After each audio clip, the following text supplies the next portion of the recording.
Hello and welcome to Crypto Exposed. Have we found the smoking gun that can win the SEC versus Ripple lawsuit? Okay, so I was on Twitter and I've seen this tweet from John Deaton, who is one of the attorneys who actually managed to get himself on the SEC versus Ripple lawsuit. He's actually managed to get himself involved with this, and he's basically standing up for like 77,000 XRP holders who all signed the petition for him to be able to join in. So he's fighting on behalf of all those holders in regards to trying to get clarity for XRP, and he's been doing a great job.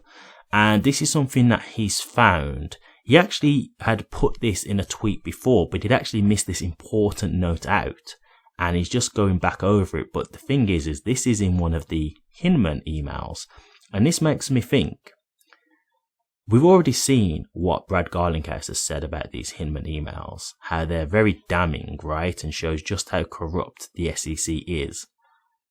And if we just go through what they've got here, this is actually looking like, alright, I'm just going to say this right.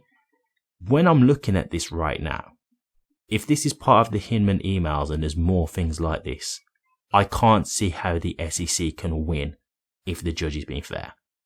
It's really just that simple. I really don't see it.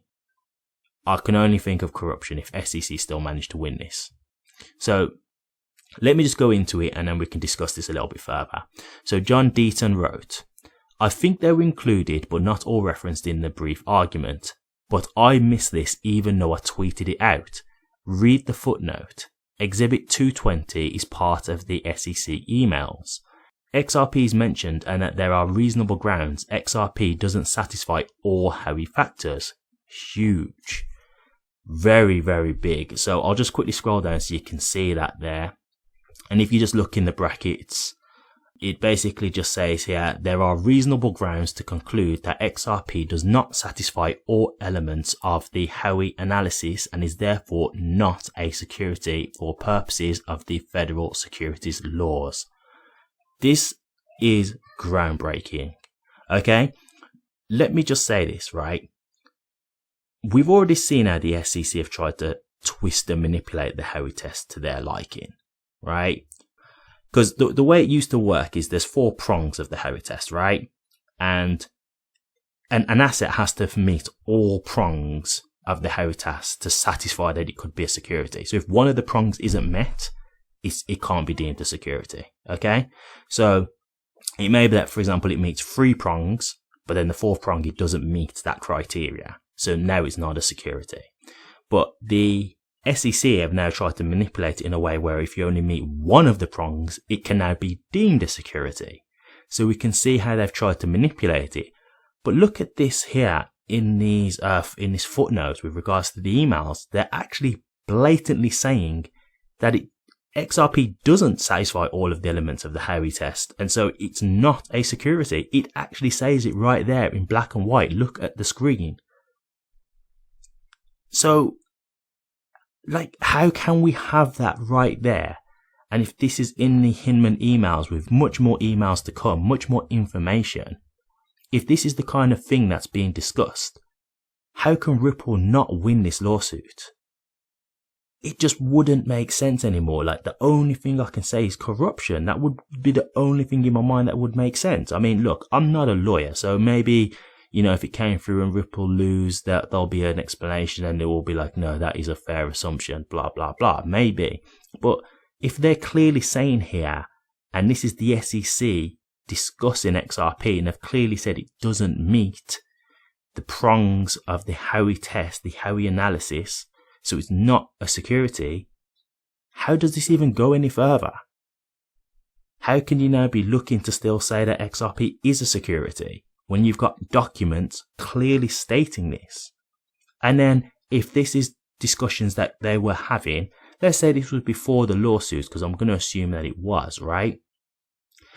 Well, how would Ripple know if it's a security or not if the SEC are here having a discussion about it, and their discussion so far is looking like it's not a security? So how could you reasonably expected Ripple to think that they're a security and that they're breaking securities laws. None of this makes sense. So, again, I said this in a previous video when I told you that Judge Torres had granted Ripple to be able to give out the Hinman emails to the public. I thought then it's possible that they might want to do a settlement. And I think even more so now it's possible that they might want to do a settlement. I'm not saying it's a guarantee, but you know, like right there, you've got what I would call a smoking gun, right? And maybe this one slipped through the net. I don't know. Maybe now this is out, SEC might just be like, oh, it's already out there now anyway, so we might as well just carry on. People have seen it, so it is what it is. But I don't know. I mean, if this is just one of the things that was in these emails and there's plenty more emails to be coming out to the public, maybe this is the kind of thing that will really make the SEC just look silly. Maybe this really is just one of those things that will just embarrass them and just show them how corrupt they are.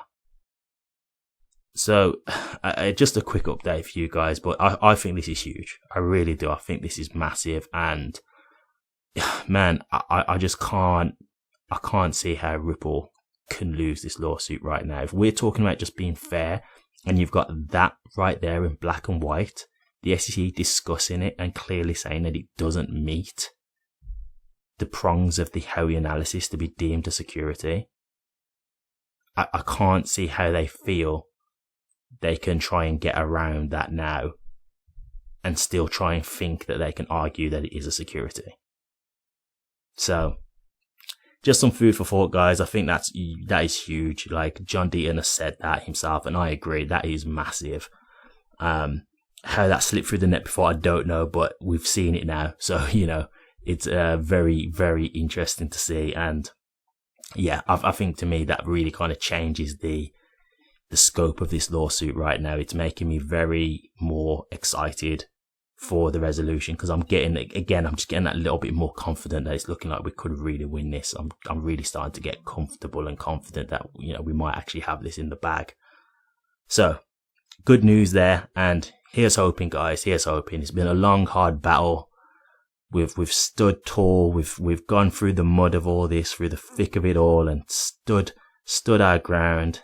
Here's hoping that we get what we deserve at the end of this, and that's the right resolution, where we're rewarded for our patience and our loyalty. But what do you guys think? Do you agree with this? Do you think this is the kind of thing that could let Ripple actually win this lawsuit? Or do you not really think this is that big a deal? Do you think the Hinman emails are the thing that could expose the SEC? Or do you not really think that's going to be nothing too damning for the SEC either? Let me know your thoughts, guys. I'd be interested to hear.